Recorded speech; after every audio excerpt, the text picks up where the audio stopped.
Ladies and gentlemen, welcome to our very first ever episode of W.I.W. What If Wrestling? My name is Sean Azario, I am Malik Williams. and we're here to bring to you today the what if scenario of professional wrestling. It's just a random idea that we were just sitting down talking about as we were just exchanging random photos or videos related to professional wrestling, and just like sitting there was like, what if this happened? Whatever the subject would be at this point in time, just rattling off random stuff. So here we are, taking this opportunity to introduce this idea and premise to you. So, very much so, like the Marvel fan base, we've been gifted with a very big, bold type of gift here in the world of professional wrestling, where knocks on the door have been knocked, people have opened, and we've seen. And just this past week, we've seen one of the most biggest, if not the biggest, surprise of the year with Impact Knockouts champion Mickie James declaring her spot in the Royal Rumble. Malik, what do you think about that? Now, some people are sitting down and they're saying to themselves, it probably would have been better off if it came as a surprise. No, I think it's actually it's a little bit better with her, seeing as the fact that she's a part of a different promotion, as opposed to how they get random people that were, if not Hall of Famers, once upon a time on the roster, showing up and they're going to be in the Rumble. I kind of not too happy that those have been announced, but seeing as how Mickie James was announced is a pretty big deal. If it would have came as a surprise, I think everybody would have been thrown off guard, but it's the beginning of the year and it's the fastest way to get out all eyes on WWE and possibly Impact as well. Right. I couldn't agree more, Malik. I just want to touch base on the fact that it's been quite some time since the WWE has even put a step forth in making such attempt. We've seen it in the past with Christian Cage. We've also seen it some years in the past with the NWA making their way to the WWF. We had Jeff Jarrett coming over with the new Midnight Express, if I'm not mistaken. That's Bob Holly was a little tandem, their tag team managed by Jim Cornette. Am I correct on that? Yes, that is. That was when Jeff Jarrett was the NWA North American Heavyweight North Champion. American champion, yes, sir. And I want to know, why do you think they wait so long? The WWE, why do they wait so long to knock on these heavens doors? It's something that the fans want. Why do they wait so long? I think they waited long enough because their main focus and their main concentration has always been their product. I think the newest thing that has been happening since last year, as this pandemic has still been going on, is other promotions working out with each other. Usually they're just like, nah, we'll just stick to ourselves. We're not going to work with anybody else. We got this. We're number one. And to be honest, they are the number one promotion in the world. There's nobody that comes close to them, despite how we feel about their product.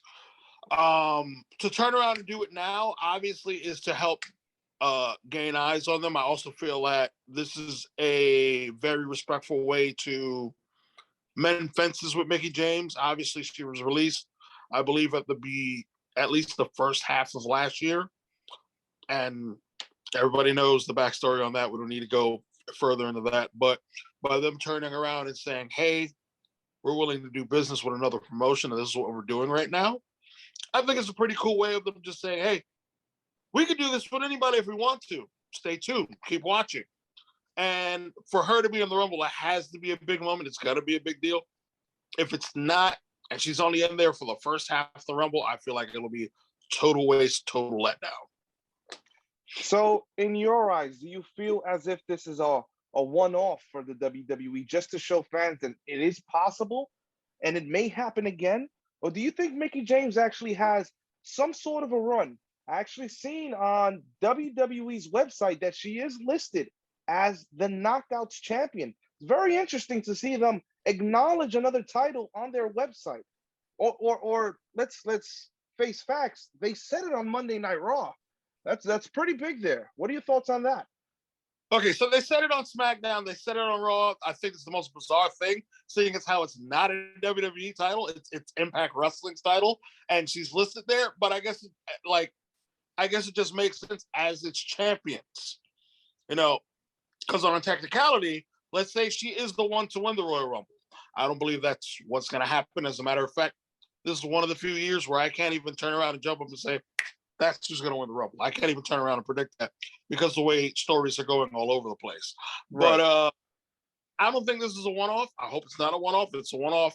If it was just to grab everybody's attention for the time being, I guess that's cool. But I think people are going to want to see something a little bit lengthy, a little bit more long-term. Everybody knows that when it comes to WrestleMania time, everybody is pretty much piggybacking off of being where they're going to be at. And if I'm not mistaken, they're going to be in Texas.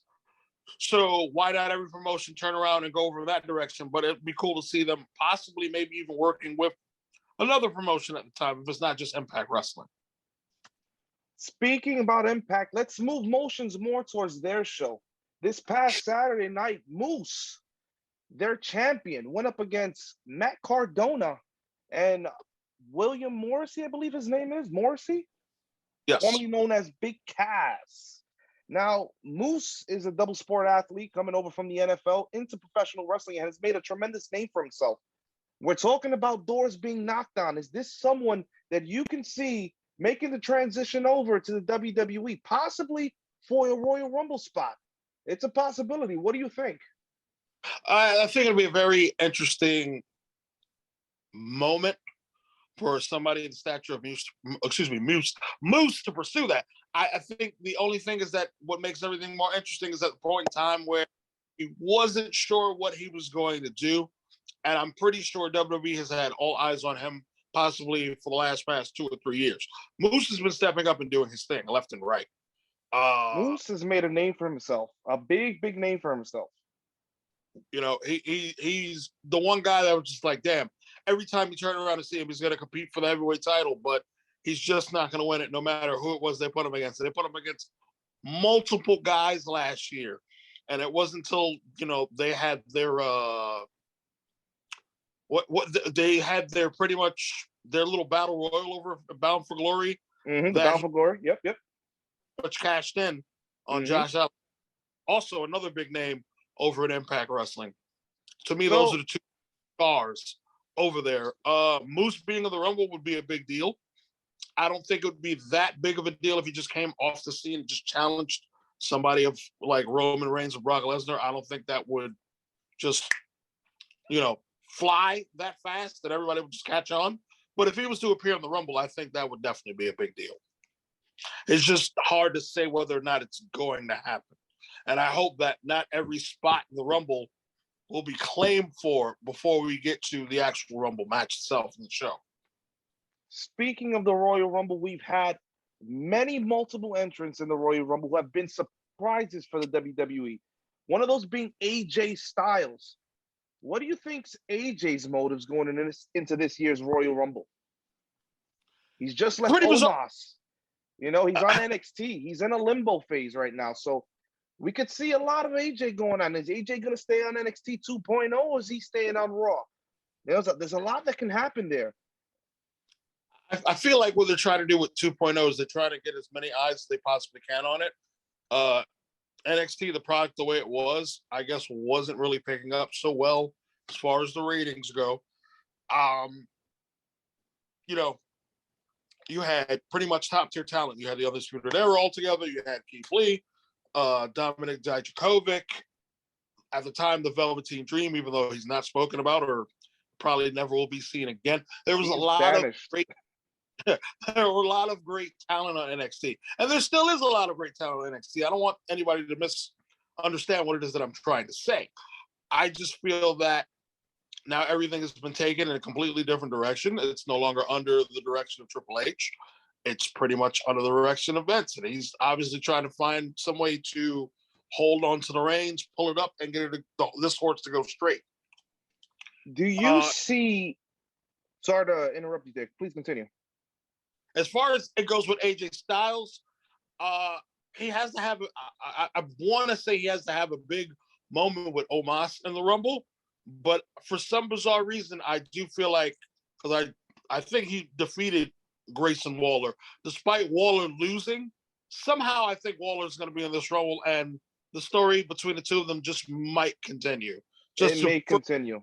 to give Grayson Waller that rub, if you know what I Right. mean. So this past Tuesday night on NXT, Grayson Waller and AJ Styles faced off. At the end of the match, after AJ's hand was raised triumphantly, AJ brought back someone from his past. And the reference that was made there was further in his past and how long he's been in WWE. That person was LA Knight. So it was kind of an Impact Wrestling reference there. Do you see the possibility with Mickey James making shift over and getting ready for the Royal Rumble? Do you see the possibility of WWE and Impact exchanging talent on a more frequent basis with an AJ Styles, an LA Knight, a Bobby Roode, who could possibly be going back to Impact, back to their home turf to claim what's theirs, but at the same time, still be on WWE's eyes? Not impossible. At this point, what wrestling has showed us is that anything is possible. Impact Wrestling, it was kind of funny. Somebody, they pointed out that they've worked with AAA, they've worked with New Japan Pro, they worked with AEW more recent, within the recent memory. They worked with Noah, which I didn't even know about at all until like looking up and reading stuff.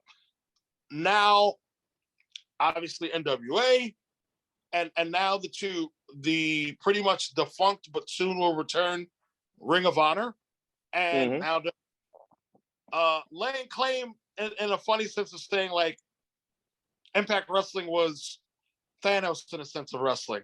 Not that they're not in control, but to have all these gems together and working with them was pretty cool to see. It's something that's very rare in wrestling. It is. I couldn't agree more. It is. It's almost a little bit reminiscent of territory days, kind of, in a way. Couldn't agree more on that. And that brings me to Wrestle Kingdom. At Wrestle Kingdom, we saw Noah going up against the regular New Japan roster. And it opened my mind up even more to see that it's just not happening in AEW, not just in Impact, not just in WWE. It's all around. Do you think that there's a possibility that everyone's working together and what we're getting is something that no one is prepared for? Because, I could be a high believer here, but I feel as if New Japan is going to slowly be making their way into the WWE very, very soon. We've had hints with Nakamura. I would love to be back over there for the 51st anniversary. It's touch and go, but I feel as if we're getting there with New Japan and WWE. We've seen it with Ring of Honor. They sold out the Garden. Mm-hmm. What do you think are the possibilities of Okada possibly coming into the Rumble? For anything like that to happen this year, especially while he's the champion of New Japan, I say that's very unlikely. I'll probably lose. Now here's the thing, though. Mickey James is going into this Rumble as a champion. So is Charlotte Flair. Okay, here's the thing. Charlotte Flair is becoming the first female to do this. This is the same thing that obviously Roman went in to defend his title, and he was champion. Brock went in to just say, you know what, I'm going to be in the Rumble. I'm going to make sure that nobody wins, so that way I have a night off. I feel like Charlotte Flair is doing the same thing as Brock, where she's obviously there's no need for her to defend her title, but she's like, you know what, I'm going to be the first female to do this. Charlotte Flair continue to lay down the groundwork and create more and more history for herself. As far as the thoughts of Kazuchika Okada coming in, I feel like because of what's going on right now and the protocols and New Japan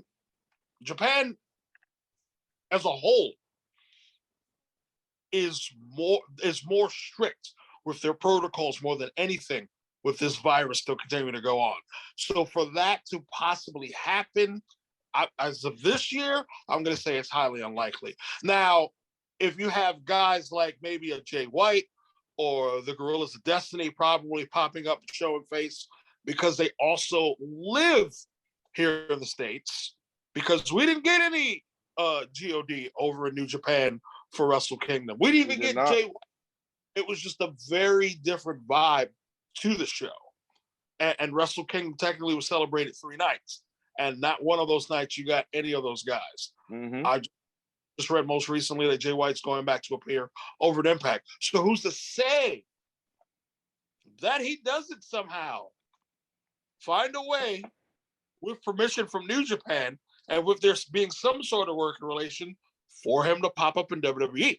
I can see that being more possible than Okada right now. Speaking of surprise entrance, Chris Jericho.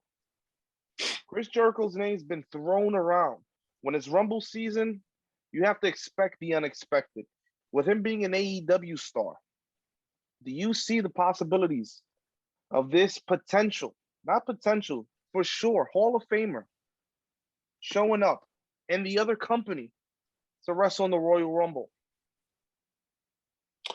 I think there's a better chance. Yeah, that's possible. I just don't know if AEW wants to turn around and piggyback off of what Impact Wrestling is currently doing. I know that there is some. They were allegedly in talks on, possibly having the guys that are currently in their roster on AEW coming over to do, new updated documentary footage and talking on whatever it is that they have planned coming here in the later year.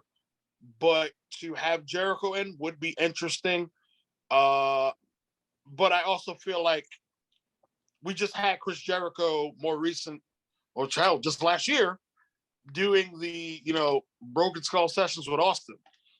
But if he was to show face, I don't think anybody's going to be like, oh, whatever, is Jericho. No, you're going to be hyped. You're going to be excited because this is not something you expect to see. And I feel like wrestling needs more of that, a little bit here and there, to keep the business going, so that way the focus is on the business.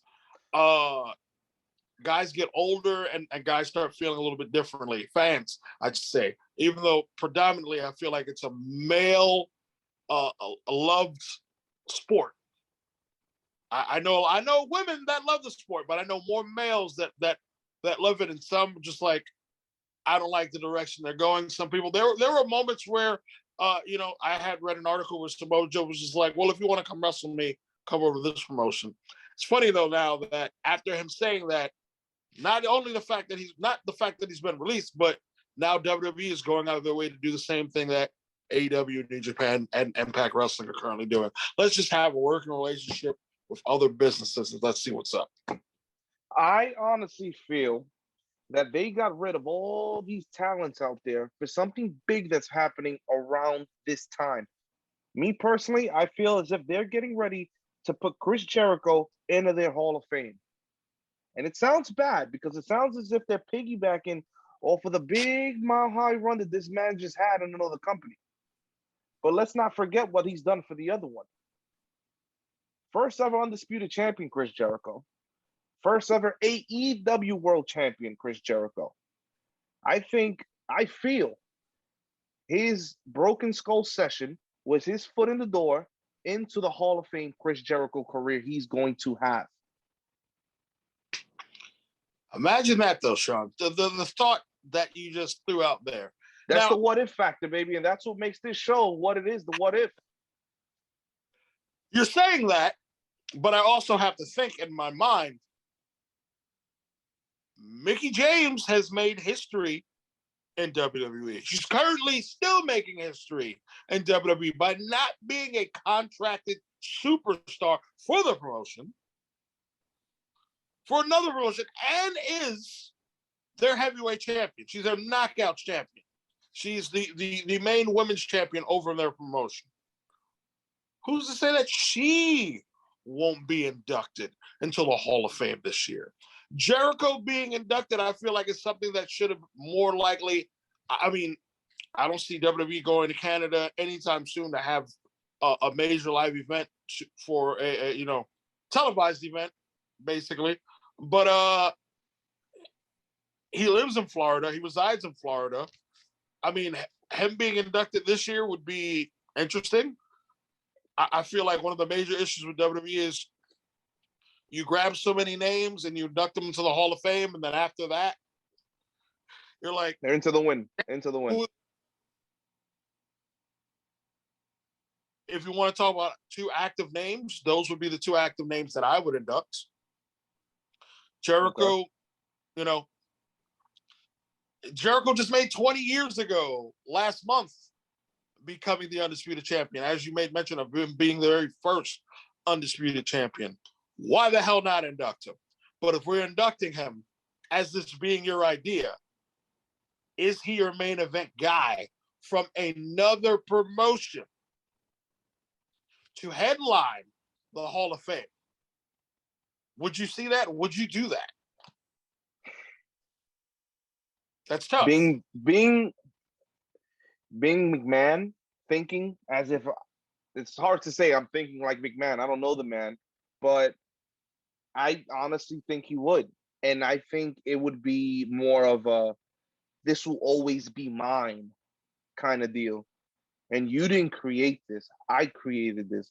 Now we pay homage to what I created and you're benefiting off of. You Mm. know, and I feel as if Chris Jericho knows that's his home. You know, when he spoke about signing with AEW, he said, I went to Vince. I asked Vince, you know, can you meet me with what they're offering? And he said, no, you can go ahead and sign with them. I can't meet that. You know, he didn't want to leave. It reminded me very much of Brett.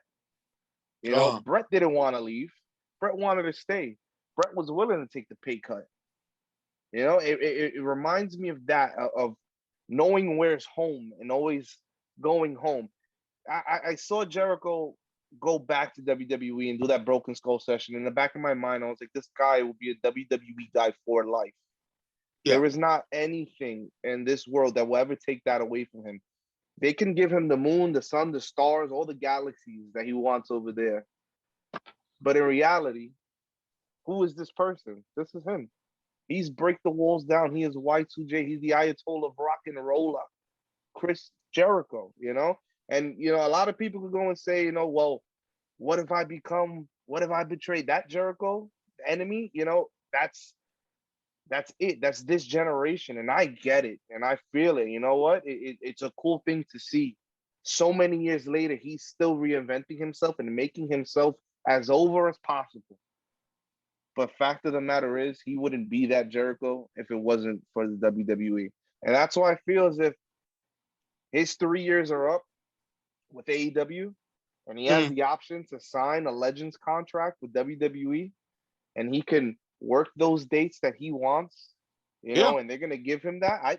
I honestly feel as if he's gonna go that route. Let's face it, the man has not too many matches left under his belt.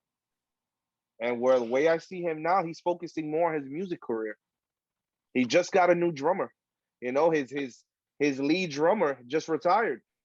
You know, he's reinventing the wheel with his music now. So I see him taking the lighter road, the lighter schedule, and the bigger payday, which would be a Legends contract with the WWE. I could be wrong.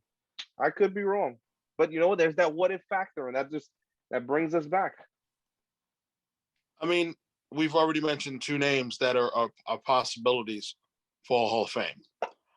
I'm more focused on people that have, well, one is still kind of semi-active, and the other one hasn't been active since 2004. You know, for Hall of Fame as what ifs. Uh, one of the names that I would put, who's been wrestling forever, that to me is semi-active. Dustin Rhodes, Gold Dust. You induct him to the Hall of Fame. Goldie. Look at everything he's done, and he's wrestled for at least what four or five different decades. Yeah, I was just about to say 5 different decades. Yeah. He's been going on.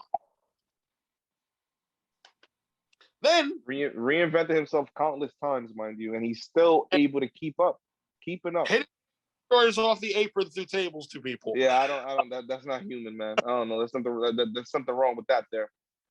But brings Uh, me to what you said with possible Hall of Fame inductions, legends.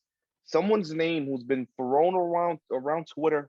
And you see him on Instagram with his post on Busted Open Radio. He's one half of the co-host over there. It's Bully Ray. Bully Ray is another what if factor. Bully Ray's a person that you can see just pop up anywhere. He made a name for himself in Impact. He showed that he was one hell of a singles wrestler when he had his world title run over there. Very true. And we see Bully. I personally see Bully in AEW. Why? I don't know. I could just see him over there tearing the house down. That's well. He doesn't need to go into the Hall of Fame on a solo level. He's already winning as a tag team, and that's and what he's done as a tag competitor will always overlook what he's done as singles. Not saying that we discredit it at all, because we don't. His run during his TNA run, Impact Wrestling, whatever you want to call it, was great. It was great to watch. Wasn't feeling the whole aces and eights things completely. From time to time, I was like, okay, this is cool. And then something was like, him coming into any promotion right now, if you want somebody with knowledge, experience, that would be the right guy to bring in. I feel as if AEW wants to continue going in the direction that they're going with Eddie Kingston.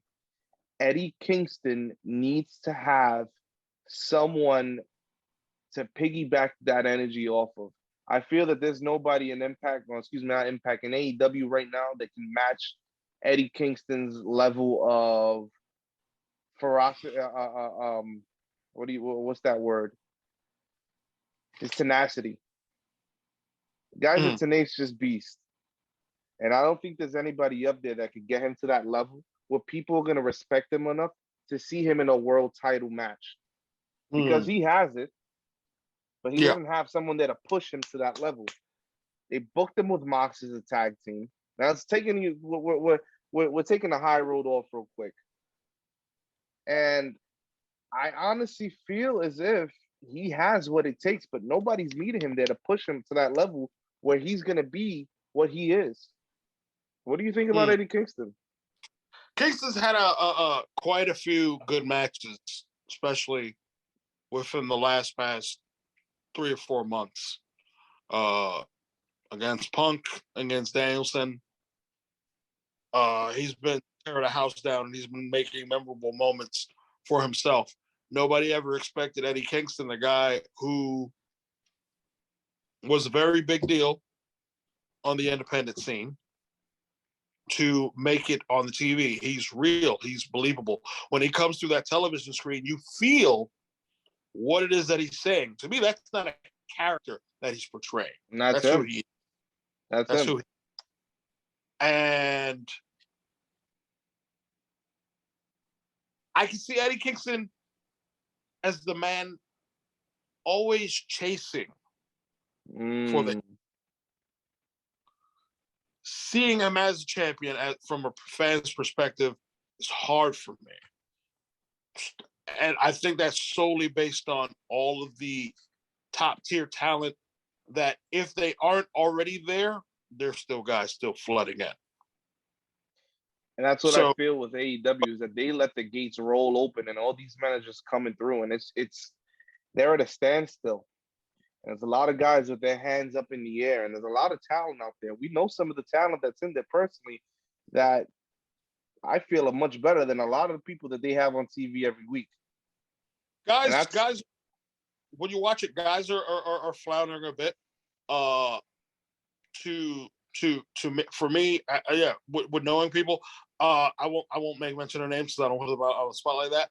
But to always see guys, either when you look at social media, you don't see them listed on a Rampage or a Dynamite. They're doing a dark, or they're doing a dark elevation. Elevation, I guess being on that isn't too terrible, but see, I'm a wrestling fan. I'm always watching wrestling constantly. Doesn't matter if it's what's up today or what's from the past 10, 20, maybe even 30 years ago. Mm-hmm. There's just sometimes where I can't sit there and watch everything. And there are moments where I just can't get to, whew, excuse me, I can't get to the YouTube stuff. Yeah. I can't, only because I don't have an interest in it. And I feel that some people shouldn't just be brought on the scene to just do gimmick matches where there's some sort of stipulation where it's no holds barred, or it's a cage match, or it's Mm-hmm. Mm-hmm. state stampede or something like that. Uh, there are guys that are just as talented as, you know, if not other singles guys, hell, even other tag teams that I would like to see. But it's becoming more and more difficult every day where guys are just in the shuffle. I understand there were moments where they said, oh, well, this guy didn't need a championship and this guy didn't need it, but it'd be nice to see them compete for it from time to time, even if they don't win it. There are You a know, lot of comparisons with AEW and WCW for that exact reason. Who were two pro wrestlers from the Attitude Era that you felt bounced around and did not get enough recognition that they deserved? Because this is a what if. This is a what if situation. two from the Attitude Era that just bounced around. It's tough Never because got they the used. recognition that they deserved, but they were hell of workers. Okay. To me, D'Lo Brown is probably one of the most underrated workers Ever. that Yeah. they from Dude was from carrying around Mabel, bro. He was carrying Mabel to the ring. 98, 99, he shines. Period. Oh yeah. Chest His protector. down, his, down, his downward spiral, obviously the Draws incident. I think Yeah. that's the only thing that hurt his career, because even after that, when he appeared in TNA for that little bit of time, for the stint that he had, he was still able to go. He was working in main events. Mm-hmm. And to me, he was good enough. He doesn't get enough praise. The second person from the Attitude Era, now, and I don't want to just have it hang on just the male talent. I'm trying to think of a female that I'm just like, she was good and she doesn't get enough credit. And I do think she gets credit, but I don't think she gets enough. Jacqueline. Jackie. Wow. Jackie does not get enough She recognition. doesn't. She doesn't. That's absolutely true. I'd Uh, say when you think about it, continue. during the era, despite her working with the main event talent of a Sable, who was the other person I was going to make mention that deserves to be in the Hall of Fame. Let's ignore the fact that she's Brock Lesnar's wife, and I'll get to that later or another time on another episode. But Jacqueline should be recognized more for what she's been able to do, as opposed to how it just is now. Right. So for me, I'd say the first one would be. This is gonna get a lot of shit. I know it's gonna get a lot of shit. It's Chavo Guerrero. I felt that. That was different. Yeah, I felt Chavo did not get the burn he deserved. What bothered me most was Chavo going in a Mania 24, ECW champion. He lost the title in seconds. Now, he's a Guerrero, pure talent. There's no need for someone to go into a match and just lose like that. Yeah, in a way, it kind of diminishes your character as a professional wrestler. You work so hard to be this person for it just to get washed away. And the second is X Pac. Okay, before you go on, I have to disagree with you a little bit, just a little bit. And I can understand that these two guys are two different calibers, caliber wrestler. Brian Danielson, Dave Bryan, whatever you want to call him, lost in seconds. I was there. And I was out there. came a bigger star than Sheamus. He is a big deal where he's at today. I feel like the man has always been a big deal with whatever promotion that he's gone to, where he's been able to stand out. Right. Reason being is he is talent, he is money. You can't knock him. Period. So I don't think, like I said, Chavo Guerrero, it's different. I just feel like when you do stories like that, though, after a while, I mean, do I think Danielson had a better chance at whooping Sheamus's ass than Chavo did with Kane? Yes. Kane is a fucking beast. He's a monster. You look at him. That's another thing. I don't know. The storyline going into it, you knew he was gonna freaking lose. You knew it. We all knew it. But it's a Guerrero going into WrestleMania as a champion. And it was cool. Because 4 years back, we saw Eddie go into Mania in the Garden, defended it against Kurt Angle. He schoolboyed him up, wrapped his feet around the bottom rope, hugged that with one shoe on, and he won. And it was a great moment. It was cool. It was wholesome.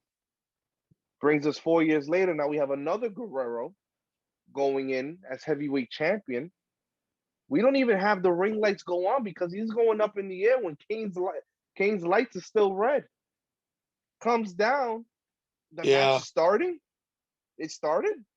Yeah. Kind of bothered me. And it diminished the push for me. It made me feel as if this guy, he came far. He was the Guerrero that was in WCW that nobody paid him any attention because he wasn't as good as his uncle. But he was good enough to get into the WWF in 2001 when there wasn't a Guerrero because Eddie was gone. Yeah. And he worked his way up. But, it is what it is. And another one I'm going to say is X-Pac. X-Pac was the glue. He was a glue for the NWO. He was a glue for DX. And as much as Billy Gunn got a big push back in, was that 98, 99, I felt X-Pac deserved it too. If anything, X-Pac, I felt deserved it more. When you see, that's the thing. And when you look at DX, when you go through if you were to rank DX members,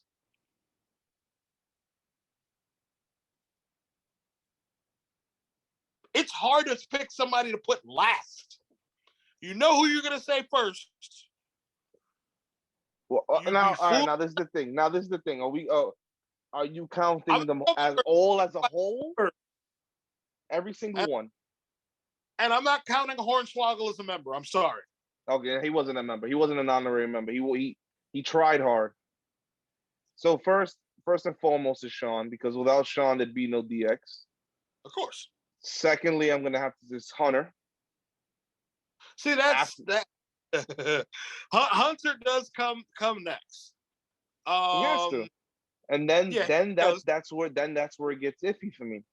Because then if we're gonna pay homage, and we're gonna if we're talking ranks now, it's Shawn, it's Hunter, it's Chyna. Right? I was gonna say the same thing. I believe it or not. And then I'm gonna say Road Dogg, Billy Gunn, and then I'm gonna say X-Pac. Because if we're gonna be honest and frank about it, X-Pac was the very last member. We had Road Dogg and Billy Gunn were working alongside Shawn and Hunter. Yeah. When they were the regular New Age Outlaws, and they were beating the shit out of Legion of Doom on Raw. They wanted that right there, but there was I think it was Road Dogg and Billy that didn't want anything to do with DX. They didn't want anything to do with Shawn and Triple H at that time, but they in a way they were together. Yeah. But that's what makes me feel as if X-Pac never really got the burn he deserved. Because he deserved it, man. He was, and the crazy the dude thing was good, man. If you think about it, look at the 2000 Rumble. He was the Final Four. Wasn't it Kane, Big Show, X-Pac, Rock? Yes. And when you think about it, overall, X-Pac actually had from he came in, I want to say that one third of '98 when he appeared on Raw. The night after Mania. Next night after that Mania, I want to say his best year in WWE was 1999. Whether he had been European champion or tag team champion, Semifinals of the King of the Ring. he's working matches with Rock. He's working matches with Triple H. He's working matches with Big Show and as his partner. He's working the acolytes. He's doing a lot of things where he's wrestling with Hall of Famers or legends or just the top tier talent that was there for that era of the business. That you can't deny or not acknowledge his talents. He was kicking ass in '93. Yes. He's been there, and what's crazy about it is that he was there longer than Hunter, if you want to get honest about it. Yeah. And he's filled spots for people that weren't able to make shows, and he's put on bangers for matches. In the '95 Rumble, he teamed with Bob Spark Plug Holly because the Smoking Guns, they were out sick with the flu supposedly. Yeah. And they put on a banger of a match. They won the titles. And they went over the next night and they put over the Smoking Guns. It's like you need people like that. Now, my question to you is he a certified mid-carder? You know how they say that? I hate to say that, but is that what X-Pac is? Is that what these guys are? Is that why they never got the recognition that they deserve? Because to be honest, in this business, you need openers. You need people who are able to get the show into submission. And you need people who are able to take the show and bring it home so the people go home happy and come back for more. Do you feel as if D'Lo Brown, as you said, X-Pac, like I said, do you feel like that's their spot and that's where they were meant to be?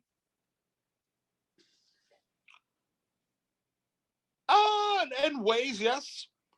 I mean, how many guys got to work a Sunday Night Heat and its beginning stages and the main event against Austin? Not many could say that. D'Lo can. Whether D'Lo did feud with Austin on Heat. Matter if Austin had the title or not, he got to work with him on a Sunday Night Heat, which more than likely gained big ratings. Oh, it did. It most certainly did. He was Raw on a Sunday, and it was just an hour. Yes. I feel like these guys were in the right spot for what it was that was worth for their time that they've spent to entertain us. I just feel like I feel like more people talk about X-Pac than they would D'Lo Brown at the end of the day, if we were to compare the two. So I feel like X-Pac gets the recognition that he does. He deserves more, but D'Lo definitely needs to be spoken about a hell of a lot more. I agree. Couldn't agree more. Despite you not being a fan of his commentary, but I won't go there. All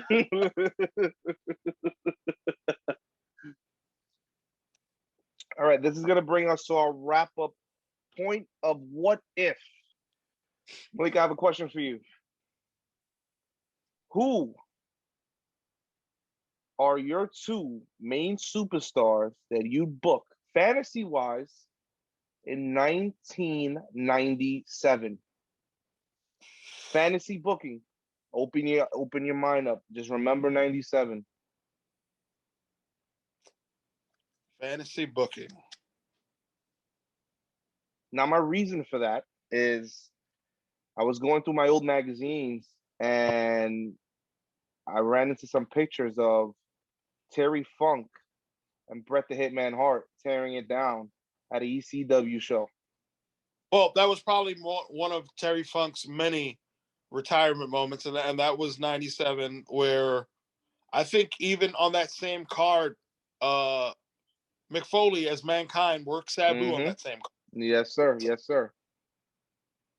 So go ahead, continue with your question and your statement that you're making. Who are the two people you feel would close the show out, fantasy wise? Who are the two top people that you pick? Any promotion, anywhere around the world, is Okay, up to you. some of that is a little hard to do, considering the fact that we actually got some of those matches. If not before 97, we got it after 97. So now you're really going to have to allow me to sit here in my memory bank and just for a moment. And as bizarre as this is, these two guys are actually best friends out of the business, but I don't think I ever seen them in the ring together, even while being in the same promotion at the same time. And despite him not being as big as a star as he would become, one man was most certainly on the rise over in WCW. So the man that I'm talking about that was on the rise in WCW was Diamond Dallas Page, DDP. Mm. Right?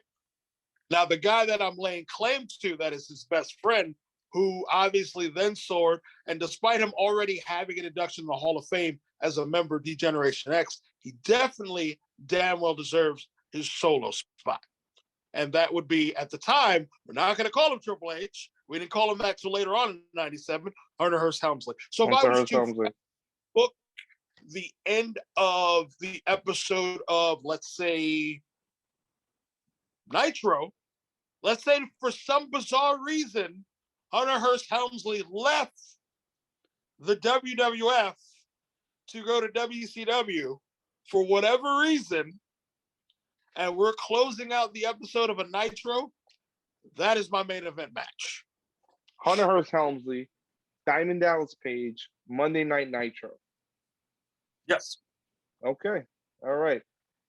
I'm going to have to say Bret the Hitman Hart. Okay. Now, this is Bret right before Montreal Screwjob. So Bret is he's screwed in the head. He's not the Hitman. He's a Hitman. Right? Okay. So we have a Hitman, Bret Hart, going up against. Also, let me just say before you continue on, this is probably the best version of Bret the Hitman Hart because him as a heel is my version of Bret. The best. It's the best, bro. You gotta love Bret. You gotta love him. 97 Bret the Hitman Hart going up against. Now they've had many matches. I know. They faced off again later on down the road. I know. Why do I feel like I feel like it's another Canadian? It's not another Canadian. It's not. It's close to Canada. Okay. He's from the area there's a lake that separates Canada and his hometown. So I'm going to have to say Kevin Nash. Really? 1997 Kevin Nash. In 1993, we got Bret and Diesel at the King of the Ring. Right? To be okay. So to be fair, that was 94. 94, excuse me. So I remember every month that they had a match. So I will break it down for you as fast as I possibly can as we're wrapping this up. 94 in the King of the Ring of June, they went at it one-on-one. 95, they went at it the Royal Rumble. And then Survivor Series 95. My favorite Survivor Series main event still to this day, despite how many people will say, well, the Elimination Chamber. Let's talk about a match that did not have that was basically ended in the ring. Because it was a no disqualification match, if I'm not mistaken, between Bret. No holds barred. But that's Survivor Series in November. And then their final match, which was at your house of February of 96, Rage in the Cage, was their final one-on-one match in WWE, to my knowledge. Mm-hmm. So, with that being said, Bret the Hitman Hart, Hart Foundation Bret the Hitman Hart, going against Wolfpack, For Life, Kevin Nash. And I honestly feel as if this would go down as a banger that was needed. Because every time these two locked horns, it was a knockdown, drag-out brawl, the same way Vince McMahon would call it. And that's exactly what it was. They told the story in the ring, and they left you wanting more. Nash, which promotion are you doing this on? See, mine's was a Nitro main event. Monday Night Raw. Okay. Huh. And he's there as Kevin Nash, Okay. member of D-Generation X. Wow. Because let's face it, what if the Outsiders never left? Then we would have been in the DX. And instead of that red dripping down Scott Hall's tights, it would have been some Ivan ooze, some Ghostbuster goose dropping down there. I think he would have more silver than he would have, more You of the think gray so? than he'd have green on it. But I'm just, Black and green. Yeah. Listen, what if? We never know. We will never know. That's the great thing about this show is the what if factor. Folks True. out there, if you like the video, please like, please subscribe, leave some comments. You heard our thoughts. You heard our fantasy booking at the end. Let us know what do you think. All right. I'm Sean. I'm Malik. And you just watch What If, baby. We'll catch you in the next one.